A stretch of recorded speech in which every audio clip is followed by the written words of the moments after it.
오늘 우리에게 주시는 말씀은 우리 마태복음 5장 10절에서 12절 말씀까지입니다. 의를 위하여 박해를 받는 자는 복이 있나니 천국이 그들의 것임이라. 나로 말미암아 너희를 욕하고 박해하고 거짓으로 너희를 거슬러 모든 악한 말을 할 때에는 너희에게 복이 있나니 기뻐하고 즐거워하라. 하늘에서 너희의 상이 큼이라. 너희 전에 있던 선지자들도 이같이 박해하였느니라. 아멘. 오늘 2월의 셋째 주 예배 자리에 오신 우리 모든 성도님들 주님 이름으로 환영하고 축복합니다. 우리의 개개인의 상황이 다르고 환경이 다 틀리지만 그러나 하나님께서 우리의 말씀을 통해서 우리 한 사람 한 사람에게 예배하신 은혜, 우리 한 사람 한 사람에게 필요한 것으로 충만히 채워주시기를 간절히 축복합니다. 예수님께서는 팔복의 말씀을 가르치시면서 가장 먼저는 심령이 가난한 자가 복이 있다고 말씀하셨고, 두 번째는 애통하는 자가 복이 있고, 세 번째는 온유한 자가 복이 있고, 네 번째는 의에 줄이고 목마른 자가 복이 있다고 말씀하셨습니다. 그리고 사람과의 관계에 대해서 말씀하시면서 예수님께서는 다섯 번째로 긍휼히 여기는 자가 복이 있다고 말씀하셨고, 여섯 번째는 마음이 청결한 자가 복이 있고, 또 일곱 번째는 화평하게 하는 자가 복이 있다고 말씀하셨습니다. 그리고 마지막 여덟 번째 팔복의 마지막으로 예수님께서는 의를 위하여 박해받는 자가 복이 있다고 말씀하십니다. 오늘 보면 마태복음 5장 10절입니다. 의를 위하여 박해를 받는 자는 복이 있나니 천국이 그들의 것임이라 말씀합니다. 바로 예수님께서는 박해를 받는 자가 복이 있다고 말씀하시는데, 여기서 중요한 것은 박해를 받기만 하면 이유를 불문하고 모든 사람이 무조건 다 복이 있다고 말씀하시는 것이 아니라, 예수님께서는 의를 위하여 박해를 받을 때 바로 그 사람이 복이 있다고 말씀하신다는 것입니다. 그래서 예수님께서 말씀하시는 이 박해라고 하는 것은 자신의 죄나 자신의 잘못이나 자신의 실수나 자신의 고집 때문에 사람들로부터 비난을 받고 고난을 당하는 것과는 다른 것입니다. 예를 들면 어떤 학생이 예수를 믿고 신앙생활을 시작했습니다. 그래서 열심히 교회에 나와서 예배를 드리는데 그것 때문에 믿지 않는 부모님으로부터 비난을 받는다면 그것은 예수님께서 말씀하시는 박해에 해당되는 것입니다. 그런데 만약 이 학생이 교회에 나간 이후로 그것을 빌미로 해서 성적이 떨어져서 그것 때문에 믿지 않는 부모님에게서 비난을 받는다면 그것은 박해와는 다르다는 것입니다. 왜냐하면 성적이 떨어진 것은 내가 열심히 공부하지 않았기 때문에 성적이 떨어진 것이지, 교회에 나갔기 때문에, 예수 믿었기 때문에, 예배 드렸기 때문에 성적이 떨어진 것은 아니기 때문입니다. 어떤 자매가 있습니다. 열심히 신앙생활을 합니다. 교회를 봉사하고 헌금 생활을 합니다. 그런데 교회 신앙생활을 하는 것 때문에 믿지 않는 남편으로부터 비난을 받고 고통을 당한다면 그것은 박해에 해당되는 것입니다.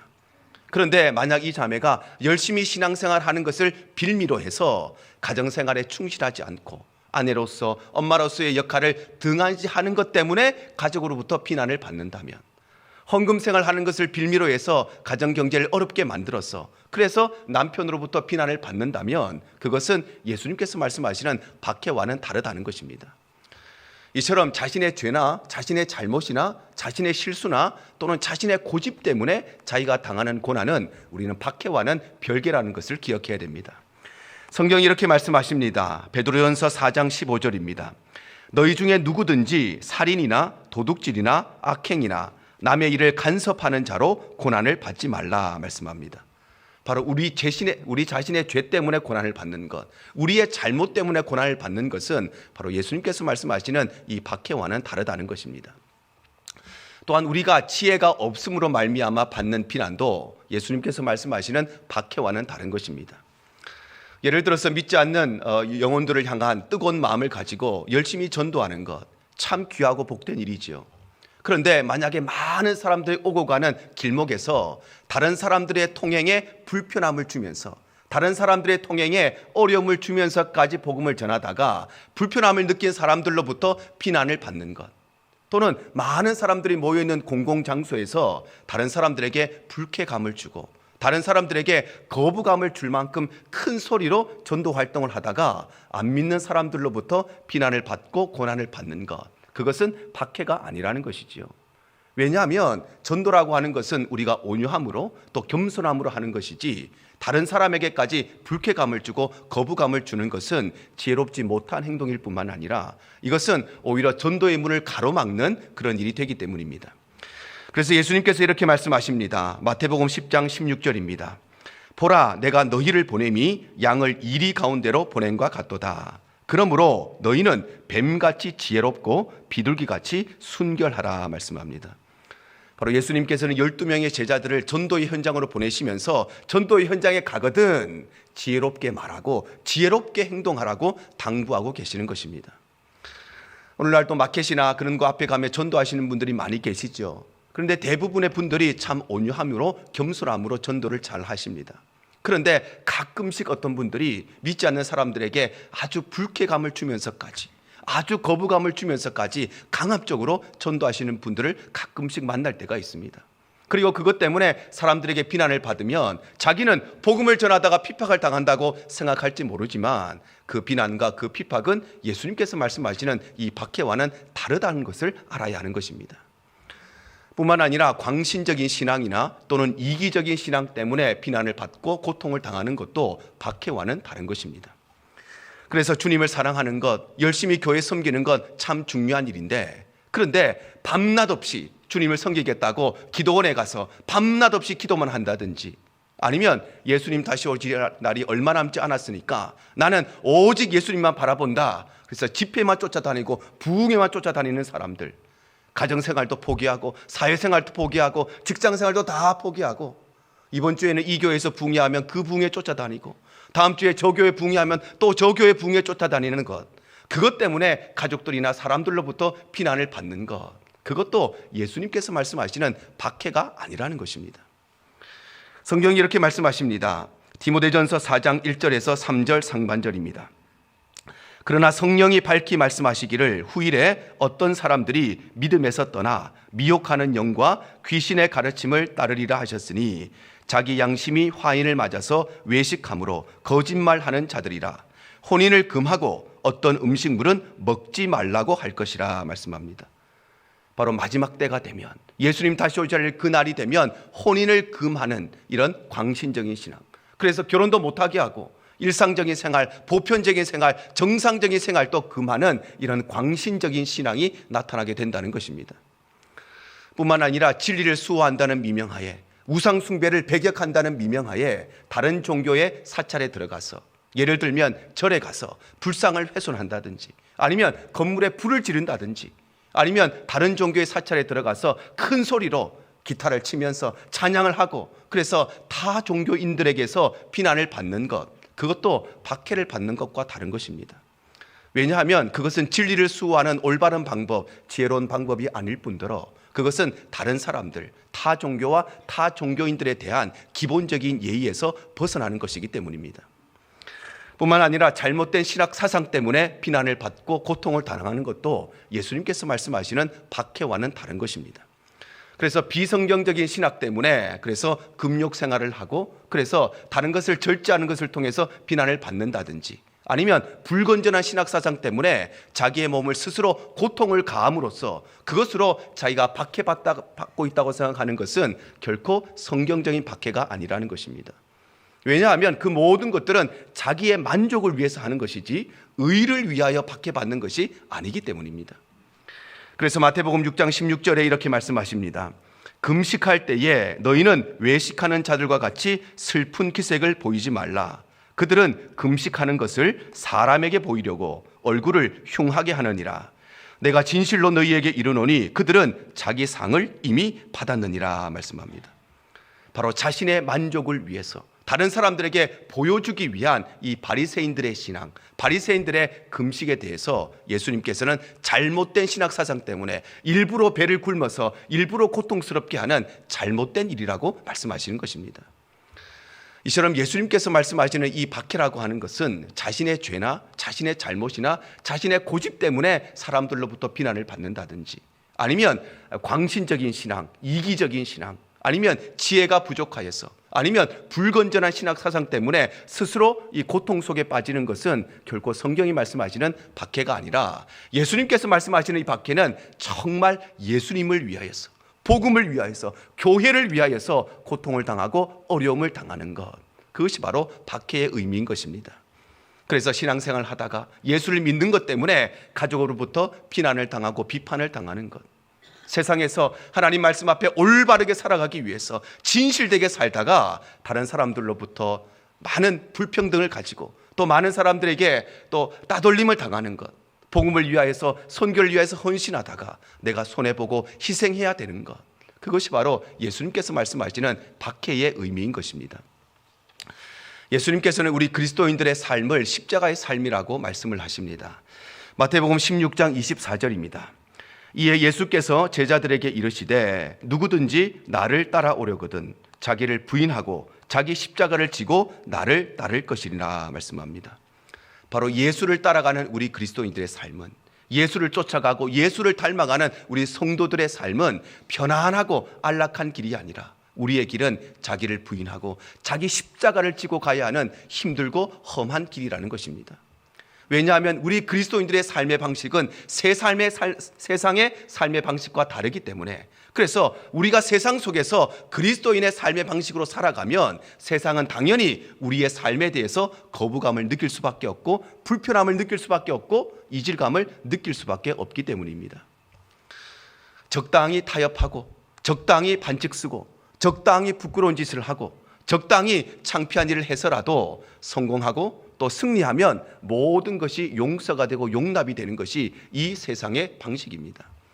그래서 학생들은 부정행위를 해서라도 좋은 성적을 얻기를 원하고, 수험생들은 좀 부끄러운 짓을 해서라도 좋은 학교에 들어가려고 하고, 직장인들은 뇌물을 써서라도 승진하려고 하고, 사업하는 사람들은 좀 탈세해서라도, 좀 불법을 저질러도, 좀 편법을 쓰더라도 사업이 잘 되도록 하려고 하고, 이 땅의 많은 인생들은 수단과 방법을 가르지 않고 승리자가 되기를, 성공자가 되기를 원합니다. 왜냐하면 세상에서는 아무리 부끄러운 일을 했다 할지라도, 좀 반칙을 썼다 할지라도, 좀 창피한 일을 했다 할지라도, 좀 타협했다 할지라도, 그러나 결과만 좋으면 대부분 눈 감아주는 것이 세상의 방식이기 때문에 성공하기만 하면, 승리하기만 하면 다 용서해주고 용납이 되는 것이 바로 세상의 방식이기 때문입니다. 그러나 우리 그리스도인들의 삶의 방식은 그렇지가 않지요. 우리의 삶의 방식은 부끄럽게 승리하는 것보다, 창피한 일을 해서 성공하는 사람이 되기보다 하나님 앞에 정직하게 패배하는 것이 우리 성도들의 삶인 것입니다. 그래서 실패한다 할지라도, 그래서 패배한다 할지라도 하나님의 말씀 앞에 진실되게 살아가는 것이 우리 성도들의 삶인 것입니다. 그래서 성경이 말씀하십니다. 디모데후서 3장 12절입니다. 무릇 그리스도 예수 안에서 경건하게 살고자 하는 자는 박해를 받으리라 말씀합니다. 바로 예수 안에서 경건하게 살고자 하는 사람, 말씀 앞에 올바르게 진실되게 살고자 하는 사람은 세상으로부터 박해를 받게 된다고 말씀하시는 것입니다. 이런 면에서 우리 그리스도인들의 삶은 참으로 치열한 영적인 전쟁입니다. 그래서 내 안에 있는 죄악, 내 안에 있는 욕심, 내 안에 있는 탐욕과 끊임없이 싸워야 하는 영적인 전쟁, 세상에 불편할 많은 부정과 부패들, 세상에 잘못된 관행과 간습에 대항하여 싸워야 하는 영적인 전쟁들, 이 세상의 타락한 문화, 음란한 문화, 더러운 문화와 끊임없이 싸워야 되는 것이 우리 성도들의 삶이고, 그래서 세상 속에서 내 믿음을 지키기 위해서, 내 신앙을 지키기 위해서 끊임없이 의의 싸움을 하고 선한 싸움을 해야 되는 영적인 전쟁터가 바로 우리 성도들의 삶인 것입니다. 그래서 우리가 그리스도인의 삶의 방식으로 세상 가운데 살아가다 보면 당연히 세상으로부터 불편함을 끼치고 세상으로부터 박해를 받는 것이 당연한 것이고, 우리가 만약 세상 속에서 그리스도인으로 살아가는데도 불구하고 세상으로부터 비난을 받지 않는다면, 박해를 받지 않는다면, 핍박을 받지 않는다면 그것이야말로 우리가 예수를 믿는다고 말은 하지만, 그러나 세상 속에서 세상과 함께, 세상과 더불어 세상과 짝하며 살아가고 있다는 것을 반증하는 것입니다. 누가복음 6장 26절이 말씀하십니다. 모든 사람이 너희를 칭찬하면 화가 있도다. 그들의 조상들이 거짓 선지자에게 이와 같이 하였느니라 말씀합니다. 바로 우리가 세상 속에 살면서 모든 사람들에게 칭찬만 받기만 한다면 그것은 거짓 선지자들의 모습이고, 우리가 세상으로부터 비난을 당하고 박해를 당하는 것이 당연한 일이라고 말씀하시는 것입니다. 그래서 요셉은 성공할 수 있는 길이 있었음에도 불구하고 눈 한 번 딱 감으면 될 일을 하나님 앞에 진실되게 살아가는 삶을 선택합니다. 창세기 39장 7절에서 9절입니다. 그 후에 그의 주인의 아내가 요셉에게 눈짓하다가 동침하기를 청하니 요셉이 거절하며 자기 주인의 아내에게 이르되 내 주인이 집안의 모든 소유를 간섭하지 아니하고 다 내 손에 위탁하였으니 이 집에는 나보다 큰 이가 없으며 주인이 아무것도 내게 금하지 아니하였어도 금한 것은 당신뿐이니 당신은 그의 아내임이라. 그런즉 내가 어찌 이 큰 악을 행하여 하나님께 죄를 지으리까 말씀합니다. 바로 요셉은 조금만 부끄러운 일을 하면, 눈 한 번만 딱 감고 죄악에 빠지면 마음껏 성공할 수 있는 길, 출세할 수 있는 길이 눈앞에 있음에도 불구하고, 그러나 요셉은 부끄럽게 성공하는 것보다, 창피하게 비겁하게 승리하는 것보다 하나님 앞에 올바르고 진실되게 살아가기를 선택하고, 그래서 그는 누명을 쓰고 감옥에 갇히는 것도 마다하지 않았던 것입니다. 다니엘과 세 친구들도 마찬가지입니다. 다니엘 3장 18절입니다.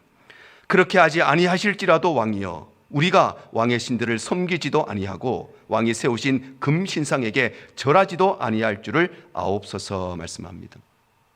바로 그들은 딱 한 번만 우상 앞에 절하면 출세길이 보장되어 있음에도 불구하고, 딱 한 번만 눈 감고 왕의 명령에 순종하면 마음껏 성공할 수 있음에도 불구하고, 그러나 그들은 그렇게 비겁하게 세상 속에서 이 땅 위에 살아가는 동안에 성공하고 승리하는 것보다 하나님 앞에 오히려 정직하게 패배하고 말씀 앞에 진실되고 올바르게 살아가기를 선택하고, 그래서 그들은 풀무불에 던져지는 것도 마다하지 않았던 것입니다. 뿐만 아니라 지난 2000년 교회 역사 가운데 수많은 우리 믿음의 선배들이 이 믿음을 지키기 위해서 어떤 것도 마다하지 않았습니다. 핍박을 받는 것도, 고난을 당하는 것도, 복음을 지키기 위해서 내 생명을 던지고 사자의 밥이 되고 모진 고문을 당하고 산채로 불에 던져지는 그 순교의 현장에 이르기까지 우리 믿음의 선배들은 끝까지 하나님 앞에 믿음을 지키기 위해 살아온 것이 우리 기독교 역사인 것입니다. 우리 한국교회 역사도 마찬가지입니다. 우상 숭배 앞에 끝까지 절하지 아니하고 끝까지 신사참배하지 않았던 주기철 목사님께서 순교하시기 얼마 전에 이런 설교를 하셨습니다. 못합니다. 그리스도의 신부는 다른 신에게 정절을 깨뜨리지 못합니다. 못합니다. 그리스도의 신부는 일본 신사 앞에 절하지 못합니다. 드리리이다. 이 목숨 하나만이라도 주님께 드리리이다. 사랑하는 성도 여러분, 우리 그리스도인들의 삶은 편안하고 안락한 삶이 아니라 우리의 삶은 바로 자기를 부인하고 자기 십자가를 지고 가야 하는 험하고 험한 길임을 꼭 기억하시기를 바랍니다. 그래서 우리의 삶이 이 땅에 살아가는 동안에 비겁하게 승리하고 창피한 일을 해서 성공자가 되는 것이 아니라 오히려 하나님 앞에서 정직하게 패배하는 삶을 선택하시기를 바랍니다. 이것이 바로 오늘 예수님께서 말씀하시는 의를 위하여 박해받는 자의 삶인 것입니다. 그래서 우리는 우리의 삶 가운데 박해를 받을 때에 오히려 기뻐해야 합니다. 왜냐하면 이 박해는 우리가 참된 그리스도인이라는 것을 증명해 주기 때문입니다. 요한복음 15장 18절과 19절이 말씀합니다. 세상이 너희를 미워하면 너희보다 먼저 나를 미워한 줄을 알라. 너희가 세상에 속하였으면 세상이 자기의 것을 사랑할 것이나 너희는 세상에 속한 자가 아니요 도리어 내가 너희를 세상에서 택하였기 때문에 세상이 너희를 미워하느니라 말씀합니다. 바로 세상이 우리를 미워하는 이유, 세상이 우리를 핍박하는 이유, 세상이 우리를 박해하는 이유는 하나님께서 우리를 선택하셨기 때문에, 그래서 세상이 우리를 핍박한다는 것은, 세상이 우리를 미워한다는 것은 우리가 하나님의 선택받은 사람임을, 우리가 구원받은 하나님의 자녀임을, 우리가 참된 그리스도인임을 증명해 주는 것이기 때문에, 그래서 우리는 박해를 받을 때에 기뻐해야 된다는 것입니다. 그래서 초대교회 사도들은 예수를 위하여 핍박받는 것을 기쁨으로 여겼습니다. 사도행전 5장 41절입니다. 사도들은 그 이름을 위하여 능욕받는 일에 합당한 자로 여기심을 기뻐하면서 공의 앞을 떠나니라 말씀합니다. 바로 초대교회 사도들은 예수의 이름을 위하여 능욕을 받는 것, 십자가를 위하여 고난을 당하는 것, 교회를 위하여 세상으로부터 비난을 받는 것, 그것을 좌절의 제목이 아니라, 절망의 제목이 아니라 기쁨의 제목으로 삼았다는 것입니다. 또한 우리가 의를 위하여 박해를 받을 때에 기뻐해야 되는 이유는 바로 이 박해가 우리를 더 좋은 신앙인으로 훈련시키시고 연단시키기 때문입니다. 로마서 5장 3절과 4절입니다. 다만 이뿐 아니라 우리가 환난 중에도 즐거워하나니 이는 환난은 인내를, 인내는 연단을, 연단은 소망을 이루는 줄 알미로다 말씀합니다. 바로 우리의 삶에 닥쳐오는 수많은 환난들, 수많은 핍박들, 수많은 시련들은 우리를 더 좋은 신앙인으로 훈련시키고 우리의 믿음과 우리의 인격을 더 좋은 그리스도의 군사로 변화시키기 때문에, 그래서 우리는 박해를 받을 때에 더 기뻐해야 된다는 것입니다. 성경이 이렇게 말씀하십니다. 베드로전서 1장 6절과 7절입니다. 그러므로 너희가 이제 여러 가지 시험으로 말미암아 잠깐 근심하게 되지 않을 수 없으나 오히려 크게 기뻐하는도다. 너희 믿음의 확실함은 불로 연단하여도 없어질 금보다 더 귀하여 예수 그리스도께서 나타나실 때에 칭찬과 영광과 존귀를 얻게 할 것이니라 말씀합니다. 바로 우리의 삶에 다가오는 그 수많은 박해들, 그 수많은 비난들, 그 수많은 핍박들은 우리의 믿음과 우리의 신앙과 우리의 인격을 정금과 같이 단련시켜서, 그래서 하나님의 영광과 하나님의 칭찬과 존귀를 얻게 만드는 도구가 되기 때문에, 그래서 우리는 박해가 올 때마다, 비난이 올 때마다 좌절하고 절망하는 것이 아니라 그 앞에 오히려 기뻐해야 된다는 것입니다. 뿐만 아니라 우리가 의를 위하여 박해를 받을 때에 기뻐해야 되는 이유는, 우리는 이 박해를 통해서 하나님의 살아계신 능력, 하나님의 기적의 역사를 경험할 수 있기 때문입니다. 다니엘 3장 26절과 27절입니다. 느부갓네살이 맹렬히 타는 풀무불 악이 가까이에 가서 불러 이르되 지극히 높으신 하나님의 종 사드락 메삭 아벳느고야 나와서 이리로 오라 하매 사드락과 메삭과 아벳느고가 불 가운데서 나온지라.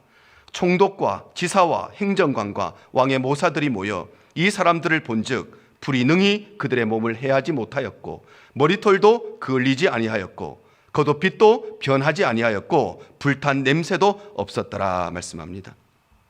바로 사드락과 메삭과 아벳느고는 오직 하나님 한 분만을 섬기다가, 오직 하나님 앞에 진실되게 살아가려고 하다가 결국 풀무불에 산채로 던져지는 엄청난 박해와 핍박 가운데 받았지만, 그러나 그들은 이 핍박을 통해서 고난 속에서도 하나님의 백성들을 지키시고 인도하시고 풀무불에서도 건져주시는 하나님의 위대한 역사를 바로 이 박해 현장에서 경험하게 되었다는 것입니다.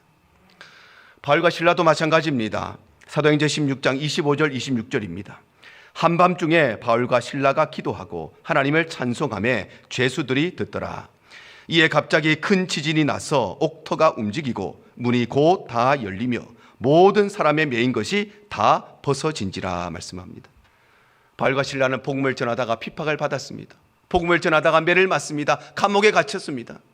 복음을 전하면 하나님의 큰 은혜를 입어야 되고 복을 받아야 되는데 그들은 오히려 박해를 받고 핍박을 받았습니다. 그런데 바로 그 박해 현장에서 옥토를 움직이시고 옥문을 여시고 매여 있는 모든 것들을 풀어주시는 하나님의 기적의 역사를 바로 그때 경험하게 된 것입니다. 그래서 우리가 우리의 삶에 찾아오는 수많은 박해들, 수많은 시련들 앞에 절망하지 아니하고 낙심하지 아니하고 오히려 기뻐할 때에 하나님께서는 우리의 삶에 묶여있는 모든 것들을 풀어주시고 닫혀있는 모든 것들을 열어주시고 막혀있는 모든 것들을 뚫어주시고 병들어 있는 모든 것들을 회복시켜 주시는 것입니다. 그러므로 사랑하는 성도 여러분, 의를 위하여 박해받는 것은 바로 우리가 하나님의 선택받은 백성이라는 것, 우리가 구원받은 하나님의 자녀라는 것, 우리가 참된 그리스도인이라는 것을 증명해 주는 것임을 꼭 기억하시기를 바랍니다. 그래서 우리가 예수 믿다가 신앙생활을 하다가 말씀 앞에 진실되게 살다가 하나님 앞에 올바르게 살다가 비난을 받고 박해를 받는다면 좌절하거나 절망하는 것이 아니라 오히려 그 박해 앞에 기뻐하시기를 바랍니다. 그럴 때에 우리는 이 박해를 통해서 더 좋은 그리스도인으로 연단되어지고 더 좋은 그리스도의 군사로 훈련되어질 뿐만 아니라 이 박해의 현장, 이 핍박의 현장에서 하나님의 살아계심과 하나님의 역사하심을 경험하게 될 줄로 믿습니다. 특별히 예수님께서는 이 의를 위하여 박해받는 자에게 두 가지의 복을 약속하십니다. 의를 위하여 박해받는 자에게 주어지는 첫 번째 축복은 천국을 소유하게 된다는 것입니다. 오늘 본문 10절입니다. 의를 위하여 박해를 받는 자는 복이 있나니 천국이 그들의 것임이라 말씀합니다. 여기에서 천국이 그들의 것이라는 것은 단순히 죽음 이후에 천국에 간다는 것만이 아니라 이 땅에 살아가는 동안에 천국의 삶을 살아가게 된다는 것입니다. 그래서 의를 위하여 박해를 받는 사람은 이 땅 위에 살아가는 동안에도 하나님의 보호하심 안에 살고, 하나님의 인도하심 안에 살고, 하나님의 다스림과 하나님의 통치하심 안에 살기 때문에, 그래서 세상이 줄 수 없고, 세상이 알 수 없고, 세상에서는 만나볼 수 없는 하늘의 신령한 은혜를 누리며 산다는 것입니다. 의를 위하여 박해를 받는 자에게 주어지는 두 번째 축복은 바로 하늘의 큰 상급입니다. 오늘 보면 11절과 12절 상반절입니다. 나로 말미암아 너희를 욕하고 박해하고 거짓으로 너희를 거슬러 모든 악한 말을 할 때에는 너희에게 복이 있나니 기뻐하고 즐거워하라. 하늘에서 너희의 상이 큼이라 말씀합니다. 바로 의를 위하여 박해를 받는 사람은 하늘에서도 이 땅에서도 천국의 삶을 살아갈 뿐만 아니라 후일 우리가 하나님 앞에 섰을 때에 하나님께서 우리에게 큰 상급을 예비하고 계시다는 것입니다. 여기서 말씀하시는 큰 상급이 구체적으로 어떤 것인지 정확히 알 수는 없지만 성경이 다만 우리에게 이런 힌트를 주십니다. 로마서 8장 18절입니다. 생각하건대 현재의 고난은 장차 우리에게 나타날 영광과 비교할 수 없도다 말씀합니다. 바로 이 땅에 살아가는 동안에 예수님을 위하여서, 복음을 위하여서, 교회를 위하여서 핍박을 받은 사람, 박해를 받은 사람은 큰 상급을 받게 될 것인데, 그 상급은 이 땅의 그 어떤 것으로도 설명이 안 되는 상급, 이 땅의 그 무엇과도 비교할 수 없는 하늘의 크고 영광스러운 상급이라는 것입니다. 그러므로 사랑하는 성도 여러분, 의를 위하여 박해받는 자는 이 땅에서도 하늘에서도 천국의 삶을 살아갈 뿐만 아니라 의를 위하여 박해받는 자에게 하나님께서 하늘의 큰 상급을 예비하고 계심을 꼭 기억하시기를 바랍니다. 그래서 우리의 삶이 이 땅의 것을 바라보는 인생이 아니라 썩어 없어질 이 땅의 것들, 시간이 지나고 세월이 흐르면 아무 가치 없어지는 것들을 붙들고 기대하고 바라보고 살아가는 인생이 아니라 하늘의 영원한 것을 소망하고 살아가는 거룩한 삶이 되시기를 바랍니다. 이것이 바로 예수님께서 말씀하시는 의를 위하여 박해받는 자의 삶인 것입니다. 오늘 말씀을 정리합니다. 우리는 종교의 자유가 보장된 시대에 살아가고 또 마음껏 신앙생활할 수 있는 신앙의 자유가 보장된 곳에서 살아가기 때문에 핍박이라고 하는 이 말이, 박해라고 하는 이 말이 우리의 가슴 속에 잘 와닿지 않는 것이 사실입니다. 우리가 만약에 예수를 믿으면 감옥에 가야 된다, 우리가 예수를 믿으면 잡혀서 고문을 당해야 된다, 우리가 예수를 믿고 신앙생활하고 하나님을 예배하면 풀무불에 던져져야 된다, 그렇다면 우리는 이 박해라는 말이 너무나 뜨겁게 가슴에 와닿을 것입니다. 그런데 박해와는 거리가 먼 이 시대를 살아가는 우리에게 왜 예수님께서는 의를 위하여 박해받는 자가 복이 있다고 말씀하시는가?